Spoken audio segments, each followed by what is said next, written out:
So let me do your little introduction first before you come up on the stage. Right, I know. I can't wait to see her. So the first presenter is Emily Carney. All right. Emily Carney is a space flight author living in St. Petersburg, Florida, whose writing credits include pieces for Ars Technica, America Space, and the National Space Society. In 2011, she founded the Facebook group Space Hipsters, my favorite, which numbers over 16,300 space flight enthusiasts. So, please, with a round of applause, welcome Emily Carney.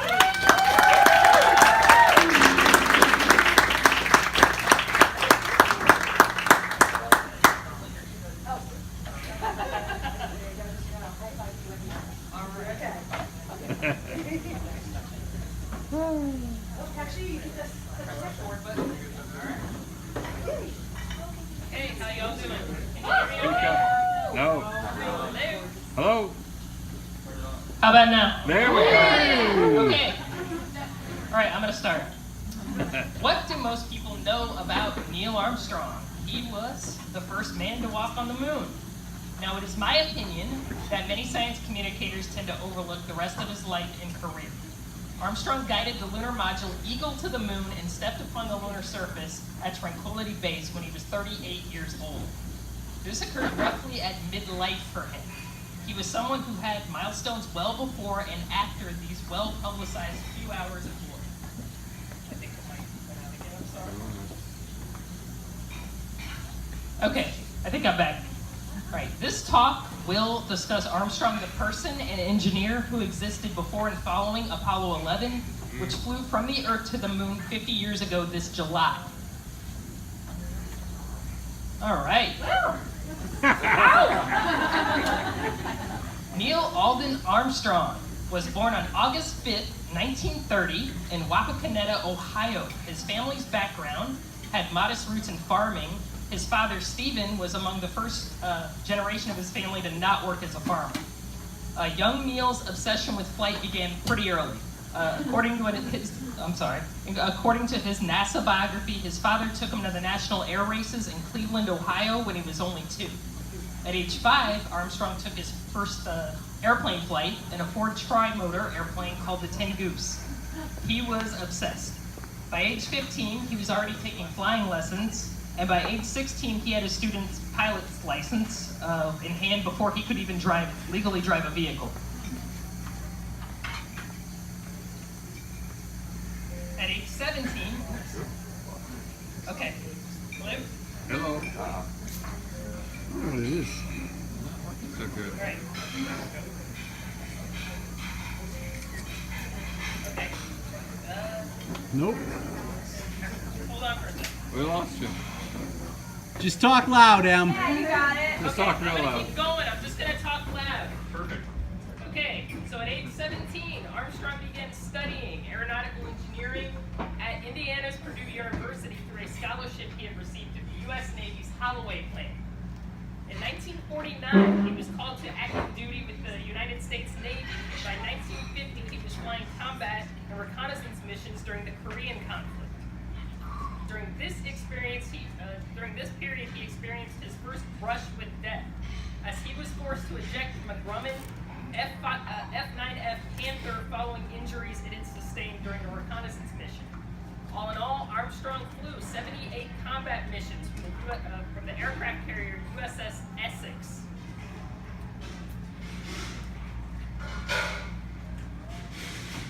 Following his military service, Armstrong finished his education at Purdue University, and in 1955, he parlayed his flight experiences into an opportunity at the National Advisory Committee for Aeronautics, which is also called the NACA for short, Lewis Research Center. Okay, I'm back. Thank you. Soon, he transferred to the NACA's high-speed flight station at Edwards Air Force Base in California, beginning his career as a research pilot in earnest. It was here that Armstrong became one of the United States and the world's most skilled visible test pilots, and this was the role he most relished. Today, in fact, the high-speed flight station bears his name and is now called the Armstrong Flight Research Center. In later years, between working with corporate interests, Armstrong still made frequent visits to the center to talk test piloting, and he was very well regarded. Okay, there's a big paragraph coming up here, so just warning y'all. Okay, Armstrong's NASA biography reads, he flew over 200 different models of aircraft, including jets, rockets, helicopters, and gliders. Armstrong also served as the project test pilot for research projects on the F-100A and the F-100C aircraft, F-101 and the F-104A. He also flew the X-1B, X-5, F-105, F-106, B-47, KC-135, and Paracef. He left the Flight Research Center with a total of 2,450 flight hours. He was also a member of the USAF, NASA, Dinosaur Pilot Consultant Group before the Dinosaur Project was canceled, and he studied the X-20 dinosaur approaches and abort maneuvers using the F-102A and F-5D aircraft. And if you look, my t-shirt is a tribute to the dinosaur aircraft. Now for this short talk's purpose, Armstrong's accomplishments in this area are really too many to go over. But the most famous plane Armstrong is associated with is the X-15. If you've seen the movie First Man, that is the plane he's flying at the beginning of the film.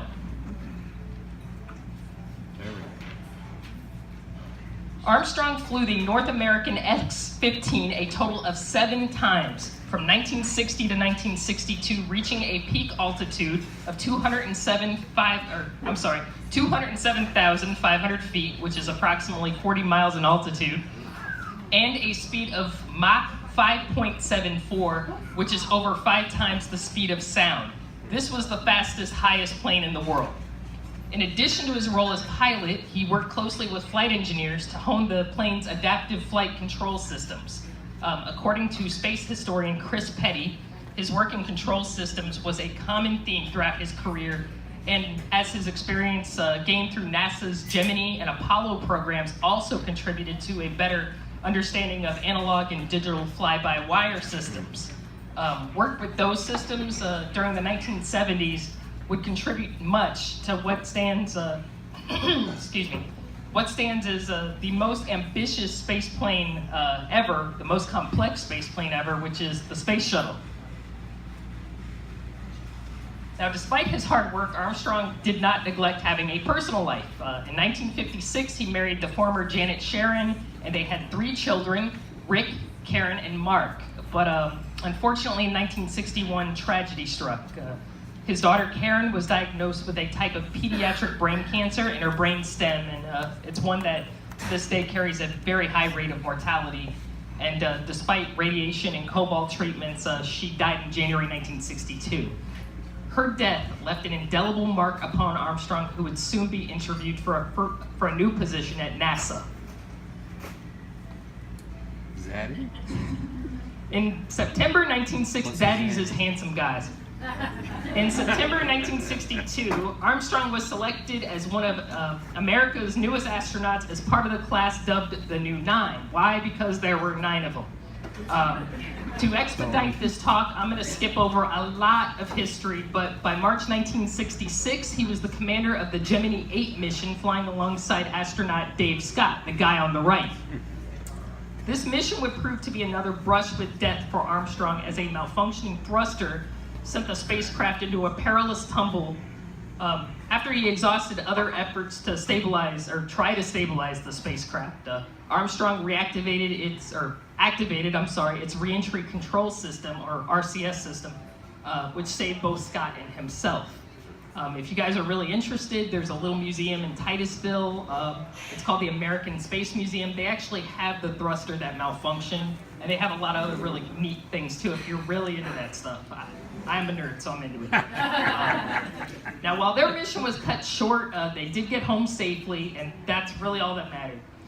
Their incident almost overshadowed the fact that prior to the emergency, Armstrong had achieved the first successful docking in space with an Agena target vehicle, which was no small feat at the time. Armstrong was, that's Armstrong with his youngest son, Mark. Armstrong was a funny guy, really, with a dry wit. Dave Scott, who was an insanely good-looking astronaut. Let me go back to that's the dude on the right. Yeah, he's pretty cute. All right. Dave Scott was supposed to perform a spacewalk during the Gemini 8 mission. Unfortunately, because it got cut short, he was not able to. But he was slaving away in the gym to gain more strength. According to Scott's memoir, Two Sides of the Moon, Armstrong wasn't required to be as physically fit as Scott, but he did come to the gym to make fun of Scott. From the book, this is a quote from the book, "As I lay on the floor lifting iron, he'd hop on the exercise bike and switch it to the lowest torque so as not to exert himself. 'You're doing really well, Dave. You're doing really well,' he'd say, pedaling slowly. 'But I have a finite amount of heartbeats. I don't intend to waste any of mine in the gym.'" Now, this last line has often been misquoted and misattributed on motivational posters, by the way, as, "I believe every human has a finite number of heartbeats. I don't intend to waste any of mine." This popular Pinterest quote really took root from Armstrong making fun of Dave Scott's obsession with being sexy. Just so you know. Another example of Armstrong's humor was on display during a 1983 Bob Hope Salute to NASA television special. I don't know if any of y'all remember those. They're kind of cheesy. When Hope asked Armstrong, who had been a professor of aerospace engineering at the University of Cincinnati, to grade his monologue, Armstrong quipped, "I don't think so, Bob. I taught aerospace engineering, and I'm used to grading things that get off the ground." Oh! Oh! Hey-oh! During a question and answer session at a 2000 National Press Club talk, he was asked how space travel had affected him. He responded with no words and just shook like it had made him crazy. That was great. But back to Armstrong, the astronaut. In May 1968, Armstrong escaped death yet again when the Lunar Landing Research Vehicle he was flying, or the LLRV, went out of control. He ejected from the vehicle, nicknamed the Flying Bedstead, with a half second, yes, a half of a second, left to spare, and escaped only with a bitten tongue. The arrow in the photo up there,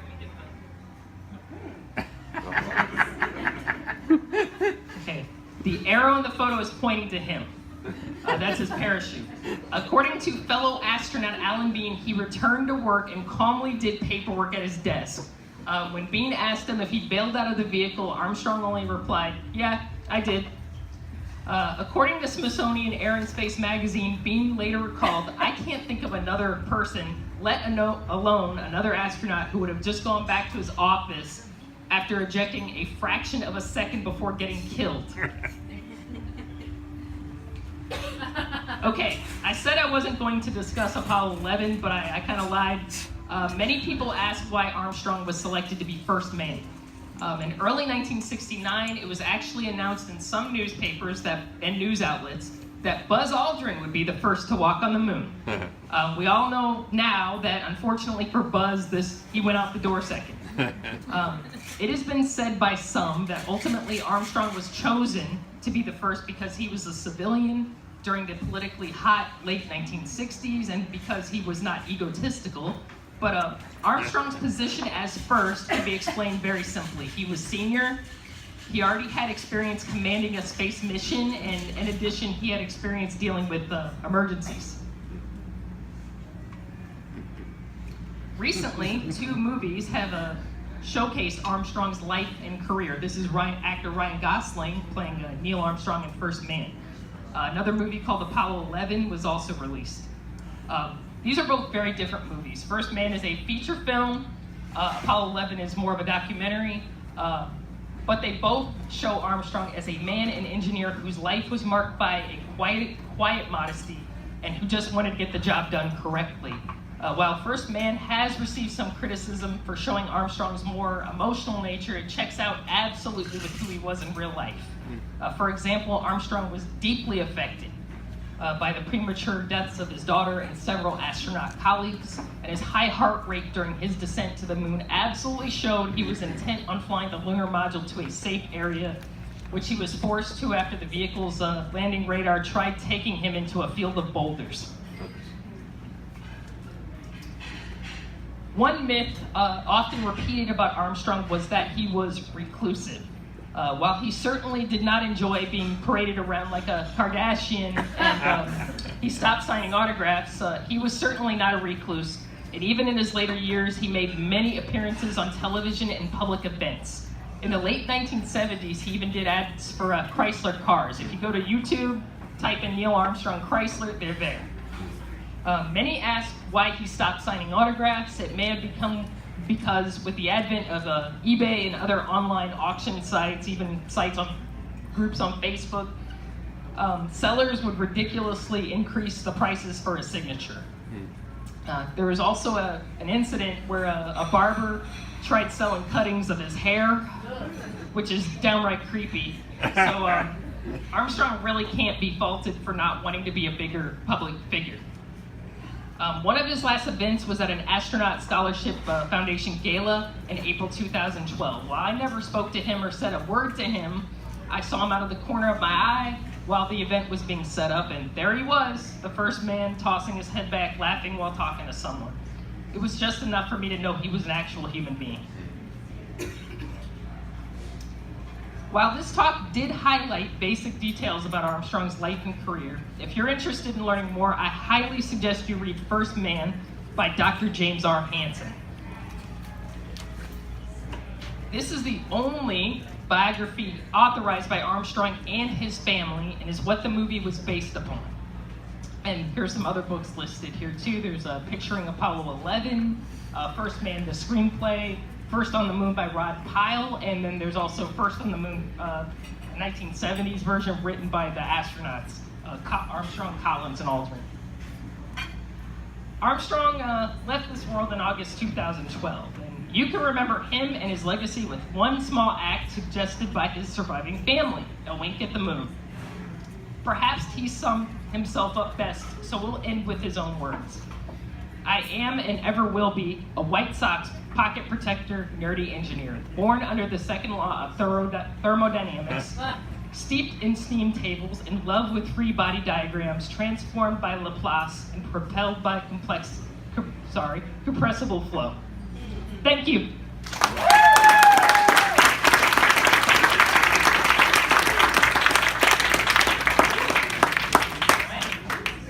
Questions? Yes. What is the dinosaur? The X-20 dinosaur was a space plane that never made it off the ground. It was a space plane that was supposed to do a Department of Defense type stuff in the 60s. It did have actual astronauts assigned to it. It was supposed to be launched on a Titan launch vehicle, and if you go on the internet, look at pictures of it, it looks really freaking cool. Unfortunately, I believe it was canceled in 1963. They started another program after it called Manned Orbiting Laboratory, which was going to do like reconnaissance over secret science missions. Yeah. Not spying on the Soviets. Oh no.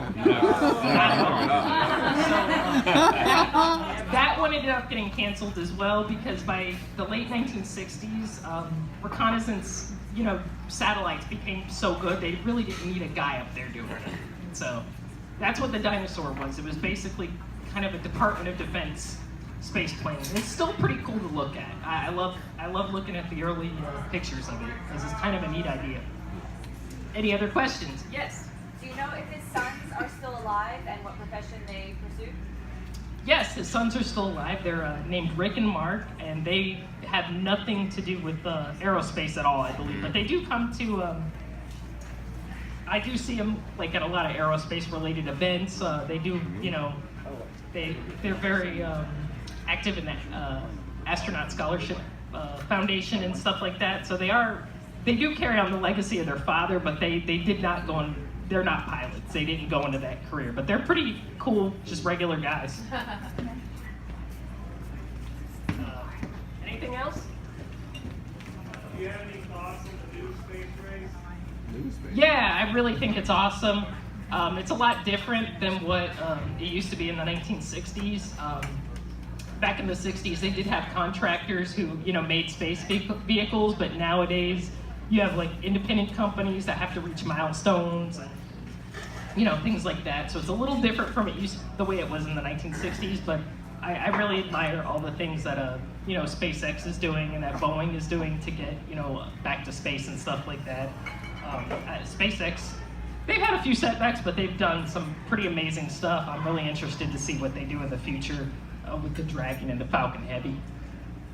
Do you have a guesstimate of when we'll first reach Mars? Like the first man will go on Mars? Oh, Do you have gosh. any kind of idea of... Well, NASA's kind of, it's kind of wishy-washy. I hate saying that out loud because now I'm probably going to get roasted by a bunch of my friends who work at NASA. They had a focus, we're going to do a journey to Mars, and then now they've kind of scrapped it, and they're like, we're going to go back to the moon again, y'all, forget about Mars. So I'm really hoping, I don't know if I'll see Mars. I'm 41. I seriously doubt I'll see Mars in my lifetime. I am hoping, perhaps, I don't know if they want to go back to the moon, but there's really nothing in the budget to go back to the moon, to be brutally honest. It would be nice to at least see a lander or some beginning to it in the next 5 years, but I don't know.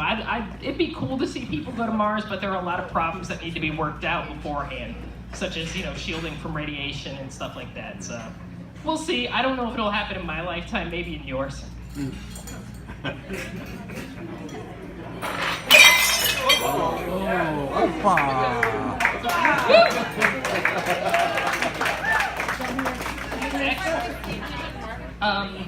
I was just asked what are the most projects I'm excited about with SpaceX.